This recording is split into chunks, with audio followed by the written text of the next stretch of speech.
பார்த்தோம்.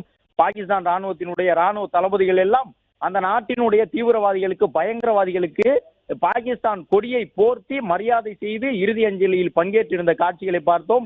நேற்று இந்தியா நடத்தியிருந்த தாக்குதலில் தீவிரவாத தளபதிகள் காலமாகியிருந்தார்கள். இன்று இந்தியா நடத்தி கொண்டிருக்கக்கூடிய இந்த தாக்குதலில் யாரெல்லாம் காலமாக இருக்க போகின்றார்கள் என்ற விவரம் அடுத்தடுத்து தெரிய வரும். வானில் வட்டமிட்டு நாம் காட்டக்கூடிய இந்த காட்சிகள் 1, 2, 3, 4, 5 என்று ஒவ்வொன்றும் பாகிஸ்தானில் இருந்து வந்த ஏவுகணைகள்.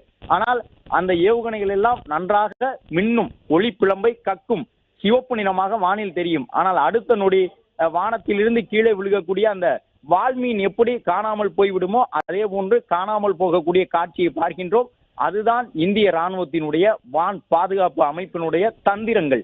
நீங்கள் எவ்வளவு பெரிய ஏவுகணையை பாகிஸ்தானில் இருந்து அனுப்பினாலும் சற்று நேரத்தில் தண்ணீர் ஊற்றி ஒரு கொல்லிக்கட்டையை அணைப்பதை போன்று அந்த நிறமே காணாமல்